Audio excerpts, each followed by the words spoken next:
What is poppin', people? PTC here, bringing you guys another Raw review. This review is for October the 19th, 2015, and the weekly edition of Monday Night Raw. And this was a show, guys. This definitely was a show. I want to preface this review by saying if you do enjoy, make sure that you leave a like. It does help the channel grow. Dislikes do as well, so if you don't like it, then make sure that you leave a dislike if that's how you feel about it. And make sure that you comment down below. Let me know what you guys thought about tonight's Raw. If you were happy, if you were disappointed, let me know what you guys thought. I really do want to get some interaction going on the channel. So, to start off Raw tonight, we had Stone Cold Steve Austin. So, if you didn't know that Steve Austin was going to be there, this was going to be a pretty good surprise for you. If you did know, like most people did, if you have access to an internet and if you actually care, you're going to figure out that Stone Cold Steve Austin was going to be there tonight. He's going to have his podcast afterwards, so it was kind of a bummer because we already knew that Stone Cold was going to be there. So, the glass shatters and the place explodes. The top just blows straight off of the roof in the place. I mean, it was just insane. The biggest pop I've heard in a very long time. And that just, it really pains me because I'm thinking, okay, man, like, why can't we get somebody to this level now? There should be a way to get somebody to this level today to where they can get that kind of reaction as well, but we don't have that. The closest we have is Super Cena, and Super Cena doesn't get any kind of reaction anywhere close to Steve Austin. So he cuts a nice little promo. It's just about Hell in a Cell and how he's gonna cut through all the BS, but he ends up talking about bullshit the whole time. I'm surprised they let him say BS, actually. I'm really surprised they let him do that. This show is kind of a clusterfuck, so this review might be kind of a clusterfuck, but I'm gonna do my best to keep it remotely understandable. So then he introduces The Undertaker, which is very weird to me because, I mean, The Undertaker tried to bury you alive. He was going to embalm you. He was going to, put you on a crucifix. He did put you on a crucifix. So just weird, overall, that he was going to sit there and say that that's going to happen. Alright, anyway, that was really weird. Anyway, I also wrote in my notes, if you really want to kill kayfabe, if kayfabe's really dead, then you just have Undertaker down a beer with Austin after he's done whatever promo he's going to do, but that didn't happen, fortunately. So, Undertaker has an extremely long entrance. It takes at least 3 minutes. It had to be 3 minutes, at least. Okay? So, Undertaker gets some chants when he gets to the ring. I'm not one to usually judge, however, they started chanting Undertaker, and it was kind of faint at first, and then it kind of sounded like they piped in the chants. I sincerely hope that's not the case, but it sounded piped in to me. It was all off. They were it sounded like the crowd's Undertaker chants and the piped in Undertaker chants were going at different times. It was very sloppily piped in, if that's the case, so I hope that's not the case, but the whole show was essentially, for me, was kind of sloppy, so I don't know. I feel like maybe they were piped in. I hope they weren't. Anyway, Taker cuts a promo that was shorter than his entrance. It was about 2 minutes or a minute, and he pretty much says that Hell in a Cell, I'm going to kick Brock Lesnar's ass and whatever. I can't get invested in this because it's happened before. We don't really care about the story anymore. It's over. It should have been over at Mania, and then you get your one-off match at the next Mania, and then you beat him, and then whatever. I don't know. I can't get invested. I'm not really interested in another Taker Lesnar match. I'm sure it'll be a good match, but I don't care. I couldn't care any less. So that being said, I'm not gonna, I'm not gonna trash Heyman. I'm not gonna trash Lesnar or Taker because I think they're all great. I just think that the build-up has been shitty, and I think there's no story behind it. But anyway, Lesnar comes out and he gets a big pop. A pretty big pop for Lesnar as well. Not anywhere near Steve Austin's pop, but it was nice. Then I wrote in my notes, the build for this match sucks, which I just said. Heyman cuts a promo for about 5 to 10 minutes. I would say about 5, closer to 5, but I'm not sure. I didn't time it or anything. Then Taker gets on the mic and says, I've never done something. I don't know. He pretty much just provokes Lesnar to come down the ring. Lesnar walks down. Heyman is on the side of him screaming at him, saying, "Don't go." And then Brock jumps up onto the apron, and Heyman is yelling at him, saying, "He's in your head, he's in your head, he's in your head." And then Brock jumps down. He says, "Now you're in his head." And it was a cool little exchange. But I mean, again, it's the same stuff that we've already seen before. So it really didn't capture me or captivate me like I was, not even expecting. Like I was just hoping that maybe it would. But I've gotten my hopes way too high for the WWE at this point. Next up, we have a very disappointing addition to the show. We have the Dudley Boyz and John Cena versus the New Day. Our first of many six-man tag matches tonight. I don't know what the WWE thinks they're doing, but nothing is going to fix... First of all, nothing is going to fix the Dudley Boyz versus the New Day feud. The feud sucks. You had something cool in the Save the Tables. If every time the Dudley Boyz went to break a table, the New Day came out and pulled the table out of the ring, then you have something. But now you've got nothing. It's just two old guys coming back to the, to the business and challenging for titles that they really have no rightful, they don't really have any right to them to even get a challenge for them. So for me, it's just kind of weird. But the Dudley Boyz get their stuff off in this match, and it just I don't know, man. I didn't like any of it. I just didn't. I did write some things down though. Hold on. I said nothing makes us care more about the Dudleys and New Day than to throw in John Cena, right? That's just the WWE's way of thinking. It's such a flawed logic. It just doesn't work. Anyway, I'm distracted by the Star Wars Battlefront commercial that's on my TV right now. It actually looks really cool. I know that the gameplay is nothing like this commercial, so I'm not even worried about it. But anyway, essentially what happens is John Cena comes out, and they announce that there will be a John Cena Open Challenge at Hell in a Cell, and that's cool. I just wish that they may build a story with Cena instead of just letting him do whatever he wants. It's kind of dumb to me. I mean, maybe build a story around the U.S. title and make it a little more prestigious than just having him beat and squash every single human being in the whole entire company. But that's just me. The Dudley Boyz music hits after Cena comes out, and the Jumbotron ends up having like a big black slab going down the side of it to where it just broke, and I thought that was funny. They fixed it eventually throughout the night, but I thought it was really funny that the Dudley Boyz got that big just black spot in their Jumbotron. I was like, well, whatever. And then out comes the New Day, and the New Day have microphones. And the New Day have microphones, and that is really nice because they are beautiful on the mic, as always. They come out and they say that Dez's foot and Romo's clavicle are booty, which is, just them getting heat on Dallas, really, and it was good. Xavier Woods says that they're like unicorns because they brought magic back to the WWE, and I can say that I completely agree with that. And also, I saw on Twitter, Big E posted or tweeted, I don't know if did he post a link? I don't remember. He tweeted about some shirts that are going to be coming out, which is pretty much the three members of New Day riding unicorns, or riding one unicorn, with his Xavier Woods with his trombone, and it's just, you'd have to see it. I think it looks funny. I mean, some people might hate it, but I think it looks funny. Kofi starts talking about Xavier Woods' trombone. He starts talking about the trombone, saying that the trombone was used to kick the Dudley Boyz, and then Xavier Woods and Big E stopped, and they said, no, this is PG, we're PG, this is a PG show. And then Kofi says, I don't care, we're the New Day, we kicked your ass, or something like that. And it was really funny because, I mean, they acknowledge that it's a PG show, and Kofi's like, I don't care. The reason they did that is obviously just to try to see if people would at least come close to believing that they might be straying away from the PG, but they're not. And ass is not, I mean, you say ass on PG channels and things. I mean, PG movies have the word ass in them. It's not a big deal. They end up having a wrestling match after this, which is something they probably shouldn't have done. I don't really care to see the New Day wrestle the Dudley Boyz for the 100th time, but they do have a wrestling match. The New Day wrestle for about 10 seconds, and they go to a commercial. I think Bubba Ray was kicking Kofi's ass, if I'm not mistaken. And they go to a commercial. Come back, and Cena's getting his ass kicked by Kofi. They do the tag thing they tag in a couple of times, get some moves off.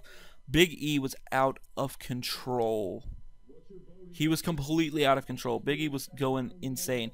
He was picking Cena up, gyrating his hips. He like shoved his ass in Cena's face. He was dancing around. I mean, like Big E's found his calling. Like, he's out of control. So Xavier Woods ends up coming in. Cena gets the hot tag to Devon, and Devon hot tag is really nice. I don't know if it was just on Xavier, but Devon looked good tonight. It was the first time I've really seen a sign of life from the Dudley Boyz. Devon looked fantastic. I thought Devon was great. Cena hits a top rope spot on Big E where he jumps to the outside on Big E, because Cena has to hit a huge spot in every match, otherwise it's not a John Cena match. Xavier Woods ends up winning with a roll-up because Devon was looking at Cena jumping off the top rope. So Xavier Woods gets the roll-up. So technically it's Cena's fault because Devon was distracted by Cena. However, Xavier wins with the roll-up. Clean. Clean as a whistle. So here's where I start having problems. First of all, I wrote, I hope that they start using Xavier more in the ring, because I think his ring work is actually pretty good. I have no issue with Xavier Woods in the ring. I think it's actually good. I know people think he's better outside, but I like him inside the ring too. I think he can work. Here's where I start having issues. After the match, Cena and the Dudleys start attacking the New Day as they're celebrating their win. Okay, this wouldn't be an issue if they won dirty, but they won clean. So does this make Cena and the Dudleys heels? Which obviously the answer is no, because the word Cena is in that sentence, and the word heel is in the sentence as well. So unless the question is Cena losing to a heel? No, the answer is always no. The answer is always no, no matter what. unless the question is Cena turning heel. So Cena and the Dudleys. No, the answer is still no. What am I talking about? I'm completely insane. I'm losing my mind. I'm actually insane. So, anyways, back to the match. They attack Xavier Woods, Big E, and Kofi in the ring, and I was thinking, well, why are they doing this? They're supposed to be faces, you know. Faces are supposed to take their loss and just leave. Let the heels get their heat, you know. They won. They got a clean win. And then Cena hits the AA on Xavier Woods, and aggressive AA, stares down the New Day, and I'm thinking, what the fuck did they do to you? They won clean as a whistle. Yes, I understand that they've attacked you on previous shows, but you're the babyface. You're not supposed to attack people after matches. That's something heels do. Babyfaces are supposed to take an L, go back to the locker room and regroup, or they're supposed to win. Either one, but you do not attack people after the match as a babyface. That is not something babyfaces do. It's something for heels to do. It's a heel tactic to get heat, not a babyface tactic to just get one over on the heel. That's not what you don't do that. That's never been a thing. It's just never been a thing. Then they put a lifeless Xavier Woods through a table, and I'm thinking, why? Is Xavier Woods is going to turn into the biggest babyface in the company at this point, because he's just getting smacked around and he hasn't done anything. So Cena looks back at the New Day and he's smiling like an asshole, and then they cut to a commercial, and I fucking hate Cena at this point. And I'm thinking, Cena's the biggest heel in the company right now because he's the biggest dick ever. But I digress. This was a heel tactic that should not have been used if the Dudley Boyz are trying to be faces. And judging as how the New Day came out and cut a promo and cut a shoot on Dallas, essentially, not a shoot, but you guys know what I mean. They cut a heel promo on Dallas. I would say, safely, that the Dudley Boyz are not the heels in this match. I'd say that the New Days are the heels. So why are the Dudley Boyz attacking people after the match and putting people through tables? It blows my mind. It actually, I know that's their gimmick, but their gimmick sucks. Next up, I wanted to mention X-Pac tweeted out after this match, and he said it wouldn't kill anyone to let them win and keep their heat, and I completely agree. That is going to be a theme throughout this night, is that even if a heel wins, they do not keep any heat they had. Any. Oh, you're a heel and you won? Too bad. You're going to catch this beat down after the match you just had. You're bad. I mean, it doesn't make any sense. So, next, we shoot to the announcers, and I was just going to skip over it because I watched this on TVR, so I was just fast-forwarding through it, and I end up seeing that Randy Orton was injured by the Wyatt family, is what they were talking about, and I was like, oh, okay, interesting, weird, since you announced the pre-show match, but interesting. I was thinking, maybe somebody got hurt, and I'll get back to that. I'll get back to that a little later on, but Randy Orton's not injured, obviously, because he's asking for time off. So, Dean is backstage talking to people, and I see Finley, and I'm like, why don't you just ask Finley to be your partner? Isn't his old gimmick, hi, I'm Finley and I love to fight? Wasn't that his gimmick, his Irishman gimmick? Shouldn't he just go out there and fight with you? I mean, obviously I wasn't expecting that, but I thought it was funny. Just he was talking to Finley backstage. So Ambrose backstage gets interviewed by Renee after a commercial break, and he essentially says, I'm calling you out, Strowman, Harper, I'm going to kick your asses tonight in a 2-on-1 handicap match, whatever. So then Nikki Bella's music hits, and I'm just like, oh, fuck, here we go. So at this point, I really wanted to go to the bathroom, but then I remembered that they're trying to treat the Divas matches as not piss breaks. So I did my best to keep a level head, even though I knew Nikki Bella was going to be in this match, and I just knew it was going to be awful. And it didn't disappoint me. So the Bella's music hits, and for some ungodly reason, people are cheering. The crowd is cheering when the Bella's music. They're supposed to be the biggest heels in the Divas division, the only heels, essentially, aside from, I guess, Paige. But they're getting cheered. Do you know why they're getting cheered? It's because they are tweeners. If you book them as tweeners, nobody gets over. Anyway, it's Nikki and Alicia Fox versus Sasha and Naomi. And I also wrote down more senseless Divas tag matches. I guess they can't all fight alone.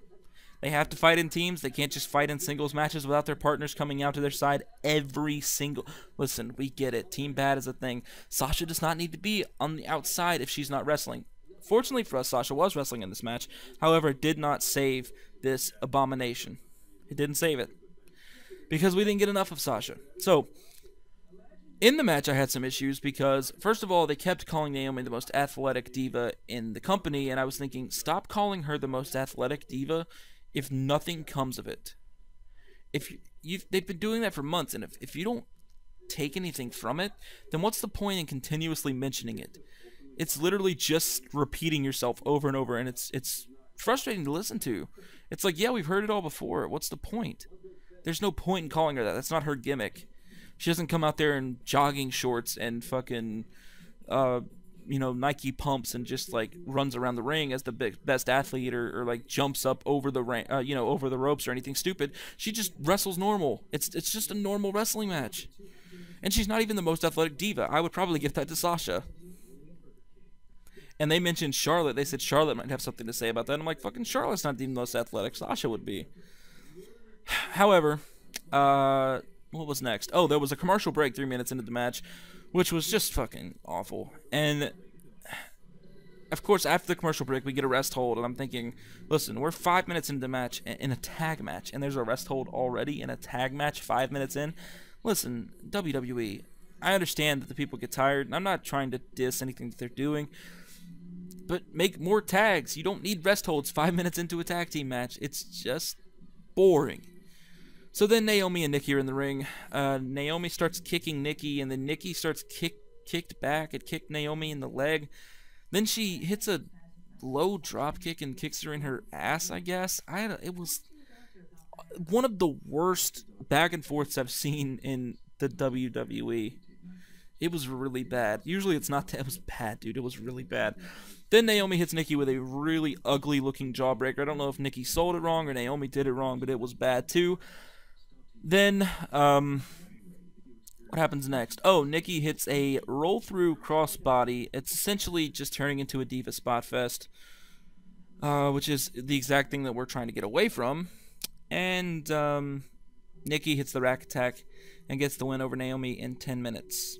10 minutes was how long this match was, and it felt excruciatingly long. So I marked it at 10 minutes. Maybe it was a little shorter, but it felt excruciatingly long. And then another thing that I wanted to mention was there's no build between Charlotte and Nikki. There's no build. They haven't talked to each other hardly throughout the 4 weeks. They haven't built any story. They haven't done anything except for say, oh, Nikki's coming for her title. It's like, well, are they going to build a story to it, or is it just going to be that? Because if you don't invest time into building a story, then it's just boring bullshit. And it's the same thing the Divas division's been struggling for this whole time. It's the reason we wanted to change in the first place. Anyway, next up we have Shawn Michaels, another very familiar, legendary face, coming down to the ring. He was backstage with Triple H talking, I guess. I don't really remember the backstage part. I think he was talking to Ric Flair, actually. But anyway, Michaels comes out, and he's doing comedy gimmick HBK with all of his hunting stuff on. And comedy HBK is just not as good as... I mean, I guess he's been comedy for a while. But, I mean, I don't know. I just didn't... It didn't feel like HBK to me. It didn't feel like Shawn. It just felt like I'm out here being goofy because I'm old. That's what it felt like. So he eats some kid's pizza and gets down to the ring. He's like, I can't do it like I used to could. And they're like, one more match. And it's just, you know... Then he starts promoting Taker and Lesnar. And I'm like, oh, Jesus Christ. Here we go. This is what it's gonna be, a legend spot fest here. It's going to be just like matches where we just spot fest it up with legends coming out and saying, oh my goodness, look, there's Brock Lesnar and Taker. This is going to be great. So Shawn gets a good pop, and people are excited that he's back. And I was excited that he's back. I love Shawn Michaels. He's probably my favorite wrestler of all time. I love Shawn Michaels. But I don't want to see him back like this. Just don't do it. Don't do that, WWE. Please, God, just don't. Just don't do it. Don't do that to Shawn. Anyway, I said he's promoting Taker and Lesnar. Why? I don't get it. Anyway, Seth comes out, and the internet pretty much explodes of why couldn't this match ever happen? And me included, because it would be a great match. It would be an amazing match. So the next thing I noticed is that Seth's hair is ultra wet. I'm talking like dripping down his back, all over his shirt.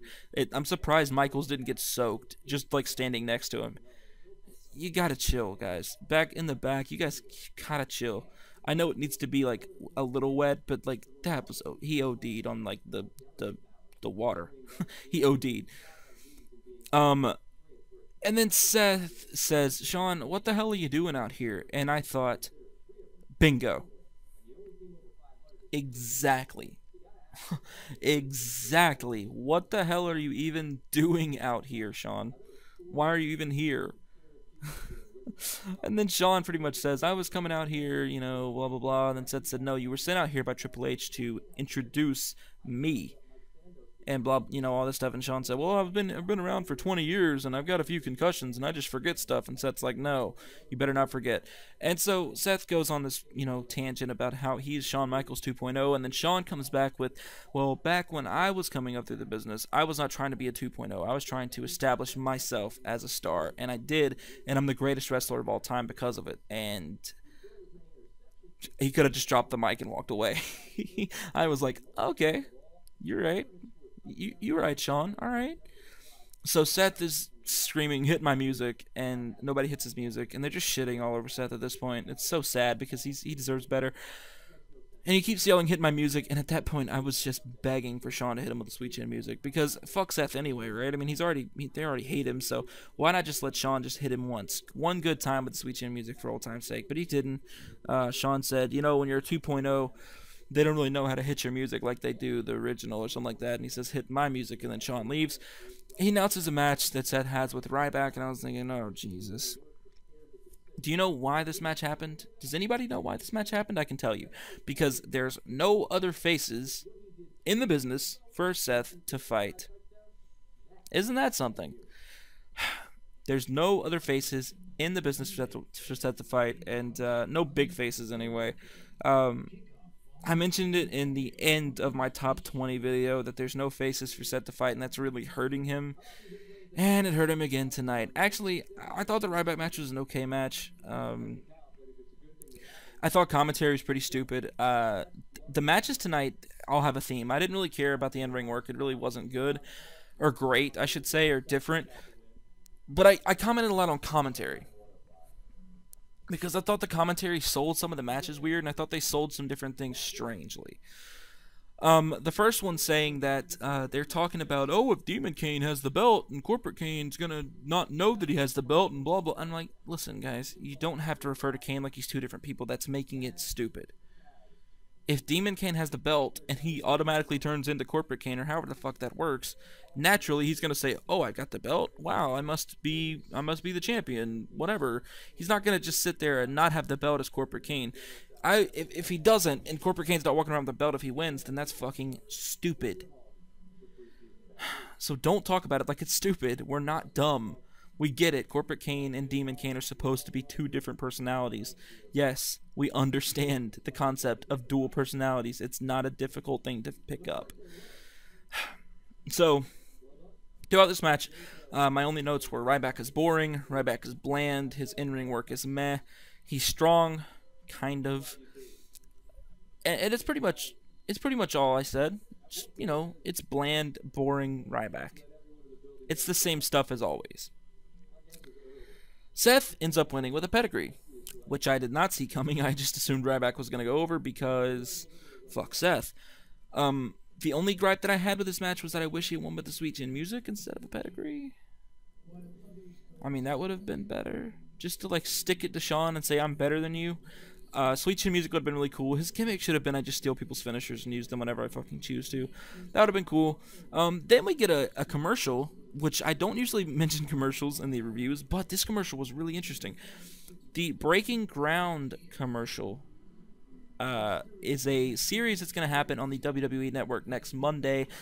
It is about following NXT superstars, wrestlers, I should say, through NXT and like showing you what happens in their day-to-day lives, like what goes on behind the scenes, their training, their I would assume working on their characters. I honestly can say this, I would buy the network just for this and not even care to watch the pay-per-views. This makes me so excited for the WWE Network. Like, it gives me something to watch on the network. I am beyond excited for this. I hope they don't fuck it up. Because what they did with the WWE, what they're doing now, I wish they would have done with WWE 2K15's career mode, where they take you behind the scenes, and you're not necessarily pretending like it's all real. You're not necessarily, you know, when the guy in the NXT training facility beats you at the beginning of career mode, if you guys didn't play WWE 2K16, you're not going to get this, or 15, I should say. You're not going to get it.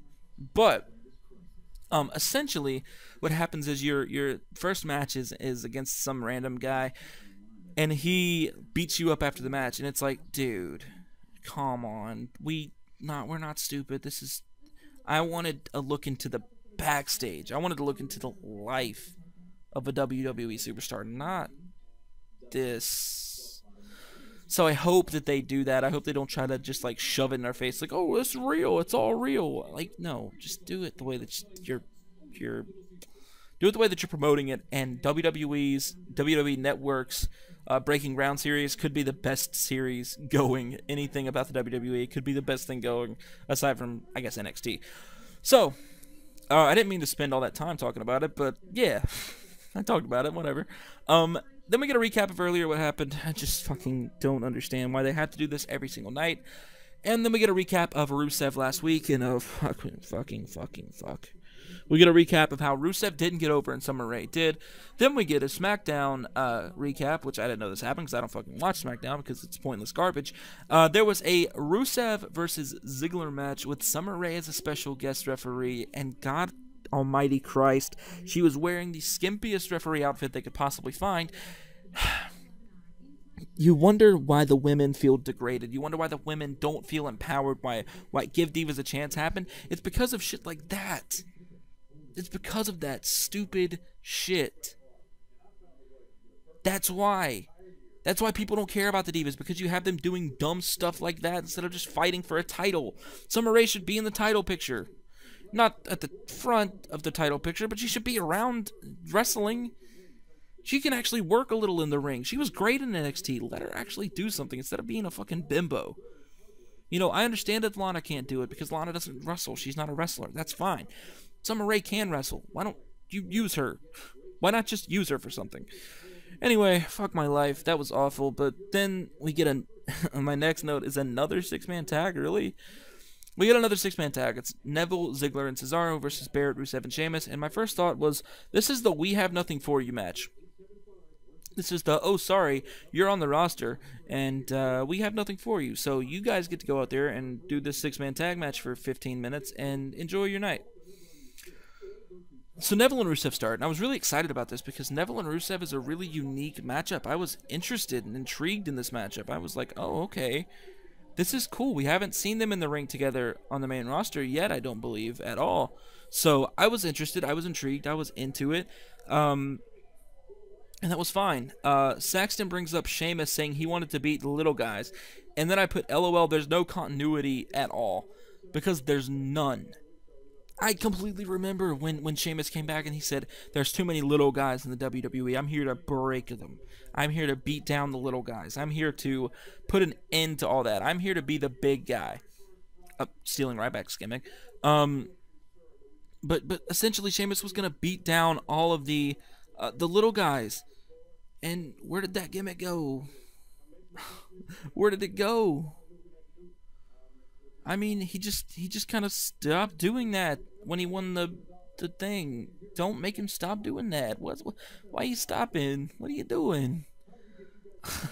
Come on, man. You've got to have him keep the same gimmick because he has no gimmick now. He's just a fucking dumb white guy.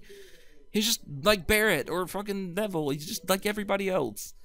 At least he wanted to beat up smaller guys. That was cool. Then what does he do as soon as he gets done beating up smaller guys? He beats up Randy Orton, who's fucking huge.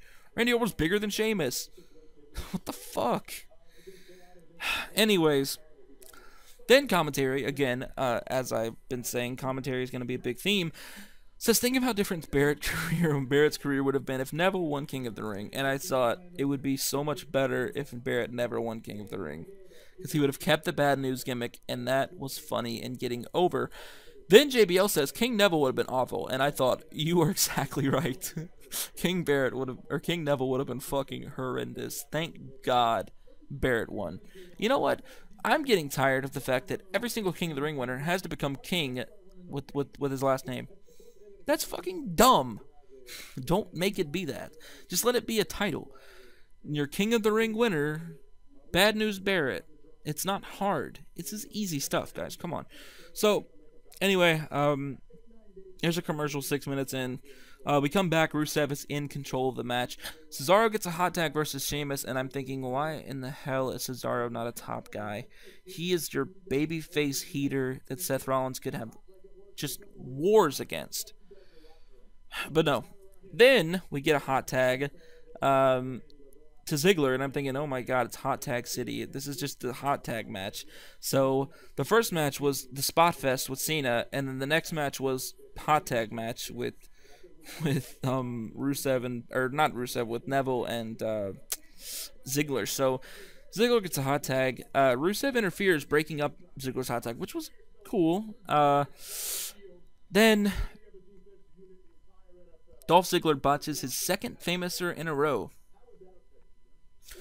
He botched one last week against Cena, going through an AA, and then he tries to hit a Famouser, and then he botches this one, and it looked awful. Maybe you should just stop doing the Famouser, Dolph. What do you think? I mean, if you're going to botch the move every time you do it, like the Cena Springboard Stunner, for instance, maybe you just shouldn't do that move. Yeah.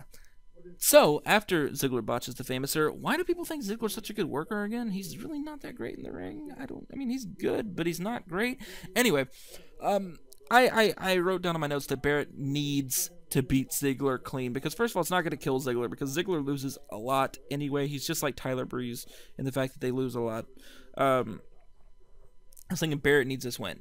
Barrett needs to reestablish himself in the mid-card division as a dominant threat. So he needs to beat Ziggler clean. He needs to just hit him with a bullhammer like 400 times and like just kill him. Kill the guy. That's fine. But unfortunately, he doesn't beat him clean. We do get some interference. It's super kick city now. Everybody's hitting super kicks on top of super kicks and Pele kicks, and just it was really cool and different with all the kicks. I liked it. I thought it was cool. Then Neville goes for a spot, and he dives on top of Rusev and Cesaro outside. I can't help but feel like this was an oversight on the WWE's part, because Why the fuck is Devil? Why the fuck is Neville diving on top of anybody? Especially when his teammate's standing right there. Hello? Is there a reason? Neville dives on top of Rusev and Cesaro, essentially taking them both out, including his teammate Cesaro. Now, first of all, the dive spot itself would have been the spot of the night easily, had it not hit Cesaro. But he dove on top of his teammate and Rusev, and that was just weird to me. Then they showed a replay, and I was like, what? Stop showing that. He dove on his teammate. You're not going to mention or even like bring it up? I don't know.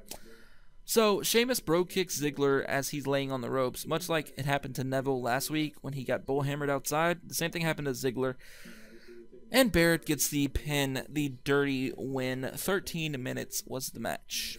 13 minutes, that's all they got. So, it was a fine match. I mean, I would call it the match of the night because there wasn't really any good matches to go. So, I don't know if that's going to make you guys want to stay. But that was, I mean, one of the better matches tonight, if not the best one. So, then we get a commercial break and Ric Flair. Ric Flair comes out and essentially has the same promo as Shawn and Stone Cold. Pretty much says that Dean is tagging with his main man, Roman Reigns, and he does a dumb little dance. Oh, God, why? Why would you... They're killing Roman on purpose now. They have to be. Nothing is going to get Roman over, period. Much less having a legendary guy come out and say, my main man, Roman Reigns. Oh my God. It's like they just don't even want to be good sometimes. They're gonna kill Roman again. Now everyone hates him. Now everyone hates him because they know. They know now that this is what it was all for. So everybody now knows your secret, WWE. You gave him the rub with Ambrose. Now you're trying to rub him too much with Ric Flair, and people started booing the shit out of that. They did not appreciate the Roman Reigns thing. And I can't blame them because WWE is trying to pretend like we're stupid. It really pissed me off. I really like Roman Reigns. I really do. I don't love him, but I really like Roman Reigns. I think he gets a bad rap. But fucking hell. Leave him alone. Let him do him. You don't have to give him the legend rub every single time someone comes back. Every time somebody comes back, it's almost like they just are pulling for Roman. They're like, oh, I'm a Roman Reigns guy. It's like, why can't you just be a Cesaro guy? Why can't you be a Kevin Owens guy? Why do you have to be a Roman Reigns guy? He's not even one of the better workers or talkers. He's not even... It's just... If they didn't have such bad tunnel vision in the WWE, then they would see that Roman Reigns isn't over. He's not even close. But guys like Cesaro and even guys like Neville are fairly over. I would say Neville is almost more over than Reigns because at least he doesn't get booed. So for me, it's just like, why do we consistently try to push somebody that the fans are going to turn on? You rebuild the guy just to give him the same rub/push that you gave him the last time. It's not going to work. Let it go for now. He is doing his best to build himself back up, and I think he's done a fantastic job thus far. They've done a good job with him with Brie. Keeping it relatively short. Last week they kind of fucked up. Keeping it relatively short, simple. Don't fucking let Roman Reigns get rubbed, touched, put over by any legendary guy, for God's sake. That's gonna fucking kill the guy. It's just gonna kill the guy. People are gonna boo him because they see the signs that they saw this time last year. With the Royal Rumble rolling around, now we gotta think about Roman. Come on, dude. Come on. Don't fucking do this. You're gonna kill the guy. So, Roman comes out, does a little talk with Flair. Bray comes out, and Bray does a little talk. Actually, did Bray even talk? I don't even know if Bray said anything. Roman pretty much says, I'm going to get 2 chairs, and I'm going to bring one of them in here for you and one of them for me, and we're going to talk. And I'm thinking, okay, is somebody going to throw the chairs in? No, no. Roman Reigns is going to jump out of the ring. He's going to take 4 fucking years to get 2 chairs. And he just took for fucking ever and got these chairs, set them in the ring. And by that point, I'm surprised nobody was booing him out of the fucking building. And the what chants were very loud when they started talking. I was like, why did Roman set up 2 chairs? What are they doing? They're just sitting and talking. The fans literally didn't care. It was bad. And then I realized, wait, what the fuck? Rowan's back. And I was like, what? So, for those of you guys who have missed Eric Rowan, he's the guy with the orange beard. The one that didn't fit. But the one that is back now. They've got the white sheep and the black sheep. Okay. Where's Luke Harper? I get it. That's cool. You got Rowan and you got Rowan and Strowman, and they're standing side by side, and they got their masks on, and that looks cool with the sheep. But where's Luke Harper? First of all, Luke Harper's fucking better than both of them. So don't disregard him. Where did he go? There's no hint. There's no anything. Where was Luke Harper? So Rowan's back, and I was like, what the fuck? I just noticed that Rowan's back. So I just typed that. I said, what the fuck? Rowan's back. So then, after their little promo, Reigns picks up a chair and starts beating the shit out of Bray Wyatt with it. And I'm like, that's how you get him over. People don't use weapons anymore. Let Roman Reigns be a badass that uses weapons. Let him use a chair. Let him use a hammer, sledgehammer. Let him use a ladder. Let him use a table. Let him use anything. Let him just fucking kill people with weapons. That'll get him over as a hardcore fucking badass. Anything at this point. Look, when he was cleaning house with those chairs, I was thinking, okay, I can get behind that guy. That's a guy I can get behind. So Ambrose runs in for the save, I guess. Roman had it under control, but then Ambrose runs in for whatever reason. Then we get a Seth Rollins, Shawn Michaels, Stephanie McMahon, and Triple H segment in the back. I was like, oh boy, really? We're doing this? And then Rollins says that, or they're saying that they don't want to send Reigns and Ambrose out there by themselves. They would just assume, not have them go out for a slaughter, essentially. And Rollins says, I'll tag with them. I'm going to go stop the show. I'm going to go steal the show, just like my pal HBK here. Or something, and show him that I'm better than he is, or something like that. Something along those lines. You guys get it. It's a Seth Rollins thing. Come on, guys. It's not that complicated. So, at this point, the whole internet just lost their shit. Seth Rollins says that he's going to be teaming with Reigns and Ambrose to, quote-unquote, not reform the Shield from Seth's mouth, but essentially reform the Shield for the night to be in a match. While it isn't necessarily reformation, it is just them tagging together for a match. I get it. I get it. They were just trying to sell out for the show. That was good. They did you know what? A+ to the WWE for at least attempting to get people into it. Thank God. So, while the internet's exploding and while people are just losing their fucking minds, we get Charlotte versus Brie. Oh, Jesus Christ. Why is this happening?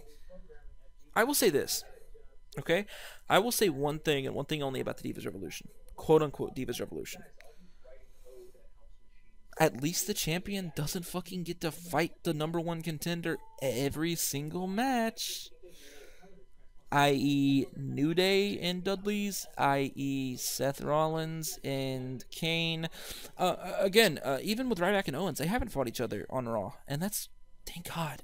Thank God for that. It's actually making me excited to see Ryback and Owens fight again. It's amazing what you can do if you keep people apart for a little while. So, oh Jesus, I actually have to talk about this match.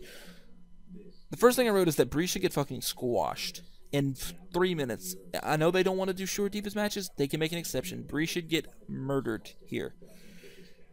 But did we really think that was going to happen? No, it didn't happen. It didn't happen. So, the match is going on. Paige is awkwardly watching from the back. I really hate when they do that fucking shit. Paige is awkwardly watching from the back. Charlotte throws Brie out of the ring and tells Nikki to get in. She says, come on. That was the most character we've seen from Charlotte since she got there. Come on. It's amazing how easy. You know, it's amazing how easy it can be. Just to say, come on, I'm a badass. I'm going to kick your ass. Come in here. Come on. And then, here's when it all just goes to shit. Charlotte goes, let's go, Nikki. Let's go, Nikki. Dun, dun, dun, dun, dun. Looking for claps, and they do chant, and the crowd claps some. And then Alicia Fox claps. And then Alicia Fox claps, and I'm like, why are you clapping? What are you clapping for? She's not what? She's not chanting, let's go, Nikki, like, you're great, Nikki, let's go. She's chanting, let's go, Nikki, is get the fuck in the ring. And Alicia Fox is clapping, and I'm like, what the fuck? Clapping along with the crowd, and I'm like, oh no. Oh no. So, things happen. Nikki doesn't get in the ring. Brie gets back in the ring, fights Charlotte some more. Nikki picks up Charlotte's belt. And then at that point, I was thinking, why isn't Becky kicking Nikki's ass? Isn't she supposed to be the last kicker? Well, she's standing over there watching her partner get distracted. Why wouldn't she go over there and punch Nikki in her face? At least it might get her over. Or might put her in the title picture. Or might actually make her stand out to where people remember her name or that she fucking exists. She'd have been better off staying in NXT and fighting Bayley. They're not using her, so what's the point?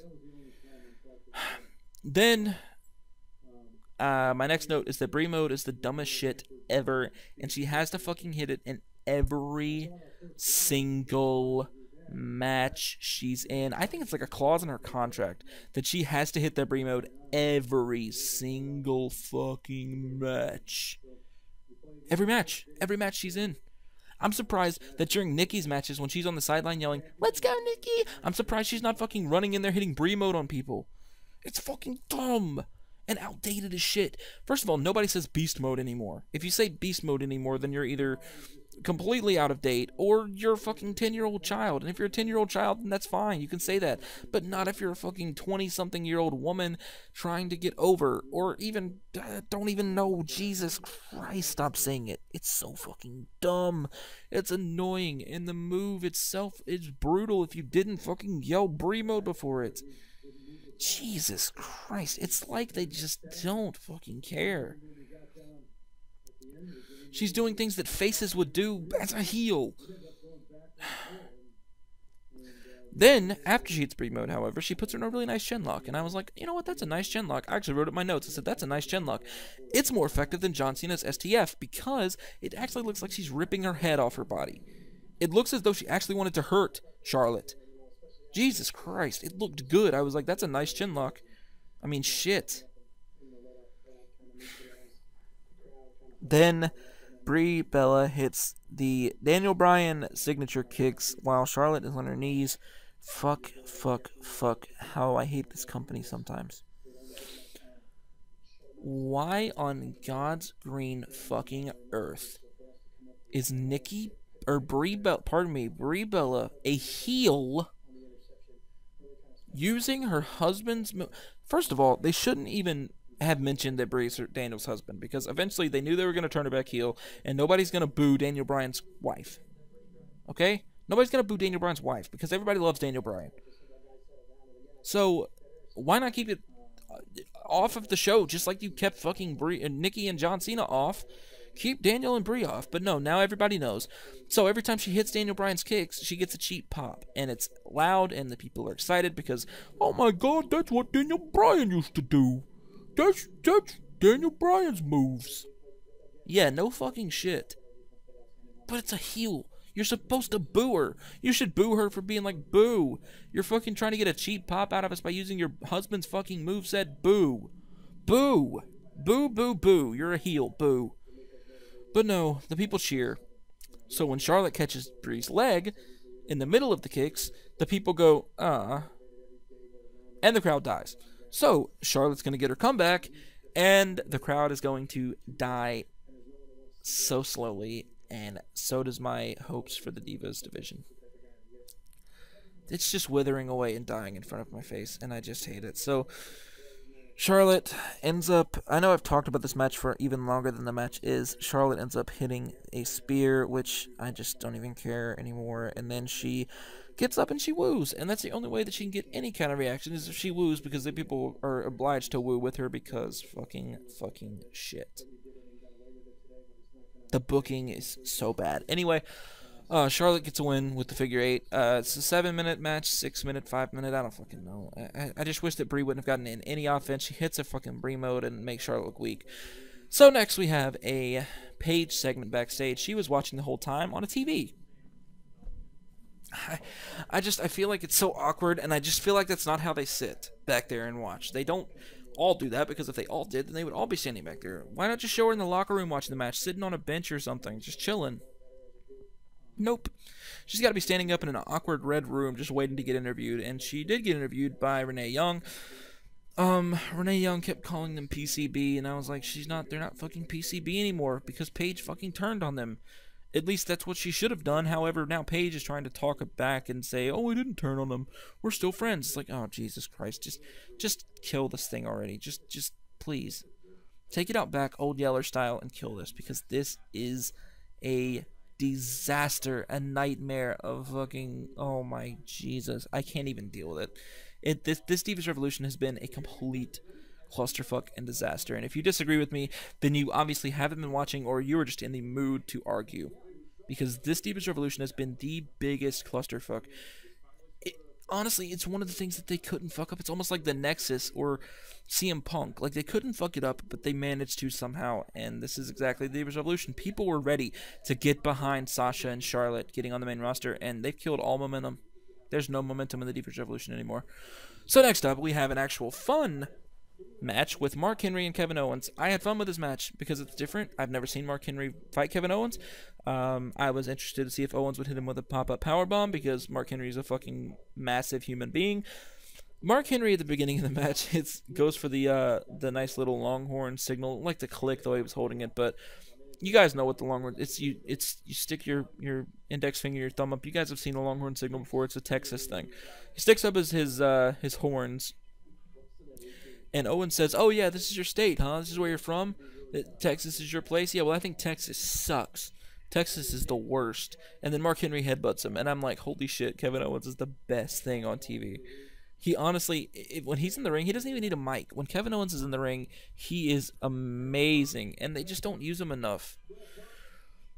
So, this match was pretty, I mean, it was a Mark Henry match. Mark Henry, I literally wrote down in my notes, he's headbutted Kevin Owens about 500 times. And Henry was just getting off so much offense and just murdering Kevin Owens at this point. Then he gets Kevin Owens into the corner, and Owens hits him with a super kick, pushes him into the ropes, and he ends up pop-up powerbombing my man Mark Henry. This was the spot of the night, no doubt about it. Pop-up powerbomb, Mark Henry. I typed in all caps. I was like, oh my god, he had a pop-up powerbomb. That's fucking crazy. So, then we go to commercial, and after commercial, we get a nice little video package of Brock Lesnar and The Undertaker. I almost said John Cena because I don't fucking remember who Brock Lesnar's fighting. But now I do. It's The Undertaker. And could we fucking care? Not me. Anyway, we get the video package. It was a freaking long video package. It was a commercial, video package, and then another commercial. So it's just a time filler, and it was just stupid. Anyway, then we get the 6-man tag team match between the Wyatts minus Luke Harper. I don't understand why. Versus, and I put the Shield. It's essentially the Shield, but they're not together. The entrances we get, this is Awesome Chance. I'm thinking, fuck, don't fucking say that, because the match hasn't even started yet. You're being stupid, saying this is awesome when the match hasn't even begun. The match hasn't even started, and they chanted, this is awesome, guys. This is the product that we are cheering for. This is what we're doing. We're chanting, this is awesome, to matches that haven't even started. Jesus. Then, Seth was actually the best part of this match, as he seems to be the best part of every match. Seth Rollins, before the match, Roman and Dean go to square up against Brie. and the Goonies, and they're standing there face to face. And Seth is kind of just chilling in the back, and he's like not standing up close to him. Then he runs up and he's like, "All right, yeah, man, I'll do this. Yeah, yeah, yeah." So then he pushes, Reigns and Ambrose backwards, and he says, "All right, guys, let's just chill. Let's just not do this. Let's just not do this." So, then Rollins says, "All right, I'm gonna go first. I'm the brains of the operation. You guys remember me? I'm the brains. I'm the champion of the world for a reason. Let me go first." Then Rowan leads off. He turns around, sees Rowan, and then he tags out. And I'm like, why the fuck are you cowering down to fucking Eric Rowan? Oh, Jesus Christ. First of all, no explanation for where Eric Rowan's been, nor any explanation for Luke Harper's absence. Just, no, it's like, if I didn't know any better, I would say that Luke Harper and Eric Rowan are the same person. Like, Eric Rowan died, so Luke Harper just dyed his beard orange tonight. Who fucking knows? So, it was an average match, guys. I know that you all wanted to hear that it was a great match. It was just painfully an average match. I mean, Ambrose did his stuff. Rollins cowered in fear. Reigns did his stuff. I mean, it was just an average match, guys. What do you want me to say? So, Rollins runs off holding his leg, saying, "I can't do it anymore," while Ambrose is looking for a hot tag. Ambrose ends up getting to Reigns, tagging Reigns in. Reigns gets caught by the choke. I don't know what to call it. He's caught by the choke that Strowman does. He does the little standing choke. Reigns got caught by it, and he gets choked out, essentially. And then Ambrose comes in with a kendo stick, and he fucking beats the shit out of Braun Strowman. Strowman doesn't go to the ground. Ambrose pulls down the bottom or the top ropes, and Strowman. Jesus Christ, the names. Rowan, Strowman, Roman. Jesus, what the fuck is this? So, Ambrose pulls down the top rope. Strowman goes over the top rope, lands on his feet. He's actually pretty athletic to be as big as he is. To land on his feet and some of these things that he does, it's pretty nice.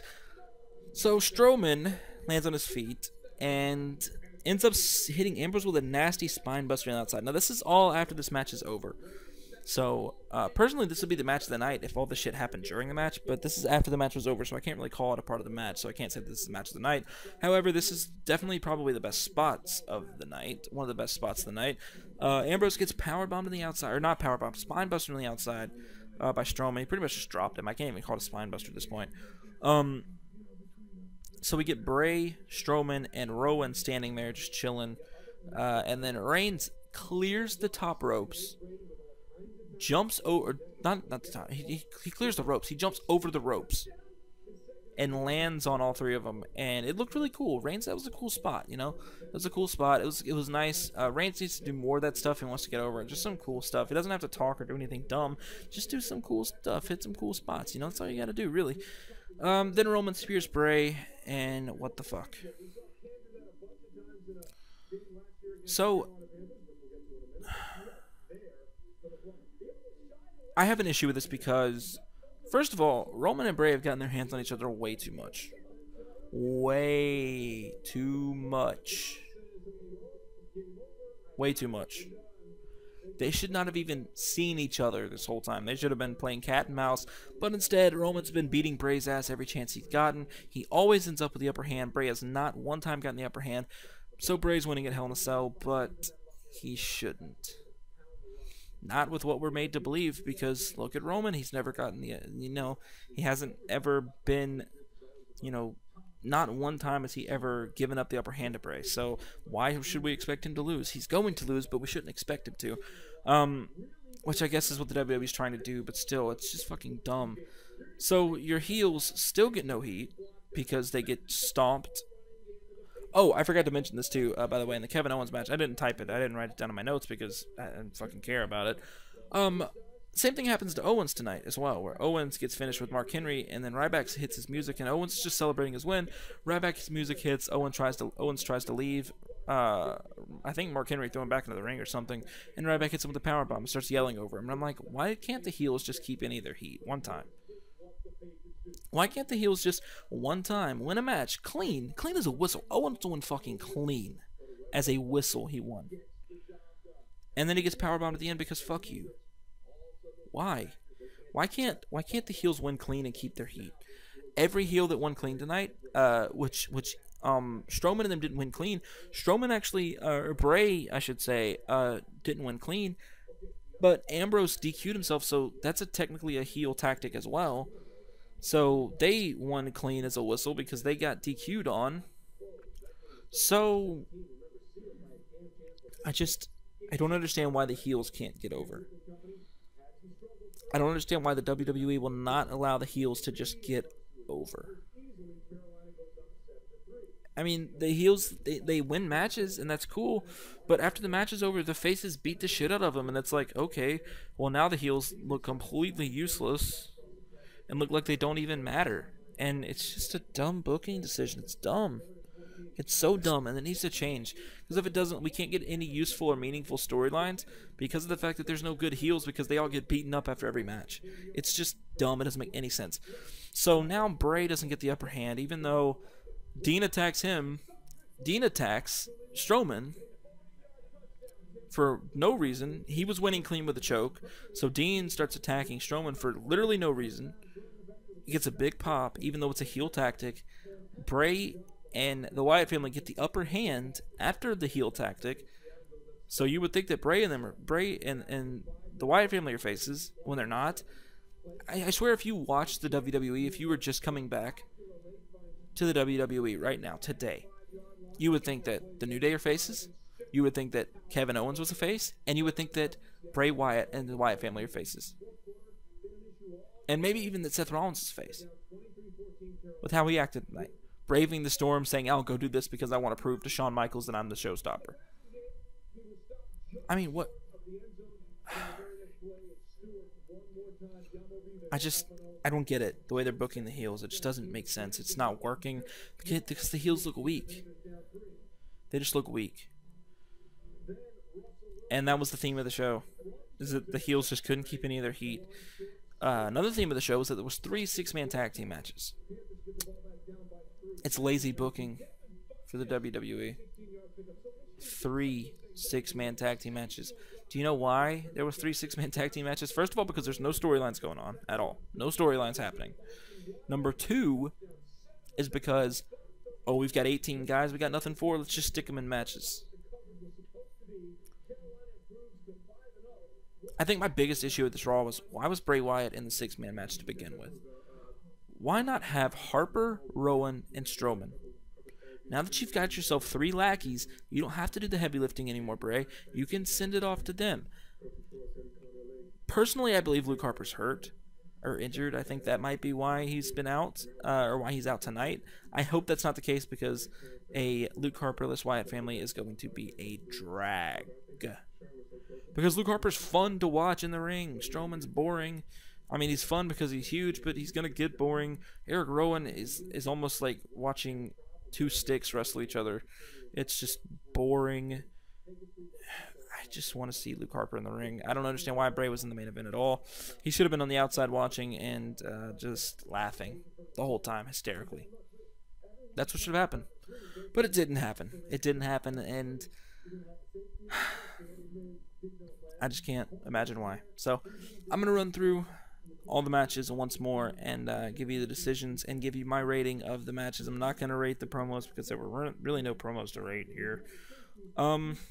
Where did the matches start? Okay, we had the Dudley Boyz and John Cena versus the New Day. I give this match a 4 out of 10. It was boring. It was bland.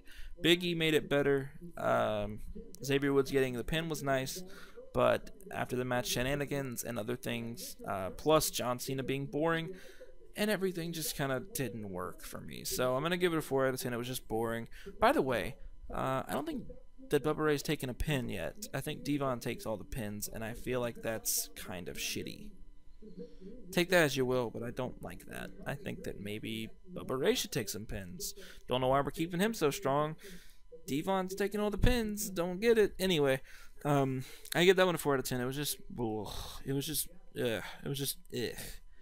So, next up, we have Nikki Bella and Alicia Fox versus Sasha Naomi. Jesus Christ.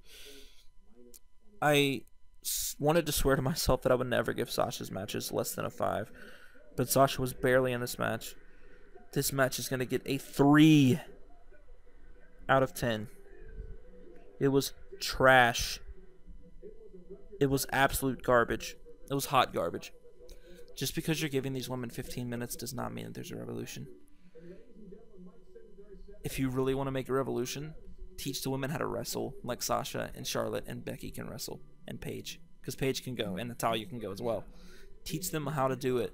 If you don't, and you just have two people that don't know how to wrestle in a match together, then it's gonna look like fucking shit. Isn't that crazy? It's gonna look really bad. It looked really bad tonight. This was awful. This was an awful match. 3 out of 10. It's terrible. I honestly want to give it a 2, but Sasha was in it, so I'm gonna give it a 3.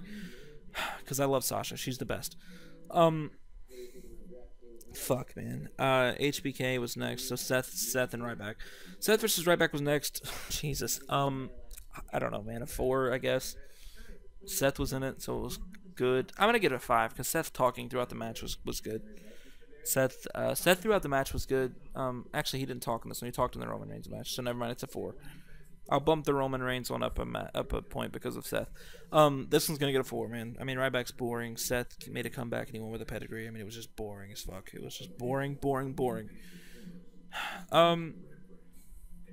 Next up, we had another 6-man tag team match with Neville, Ziggler, and Cesaro versus Barrett, Rusev, and Sheamus. I'm going to give this match a 6. This was actually much better than the other matches on the card to me. This is probably the match of the night.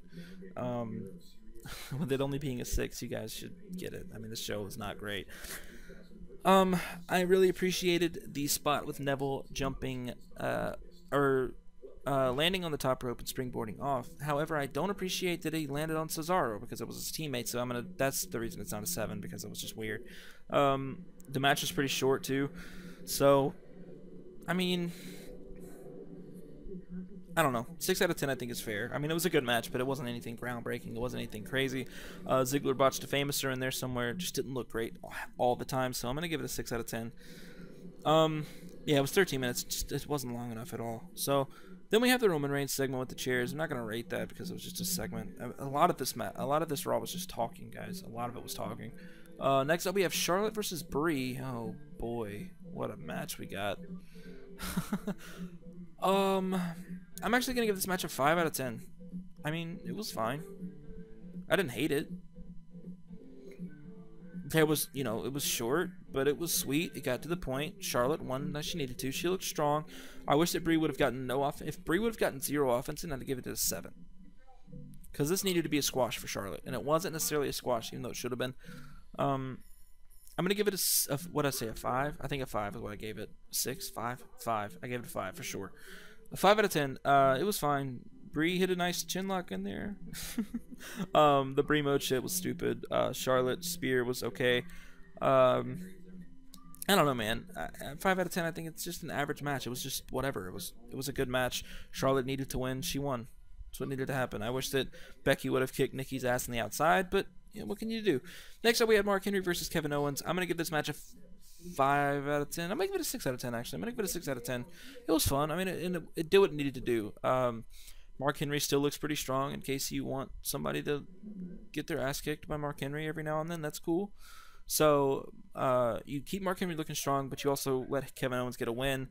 That works. I was fine with that. Mark Henry should not get squashed because he's a monster. He's massive. So that was cool. I give it a 6 out of 10. It was good, and the pop-up powerbomb just completely sold me on the match. It was great.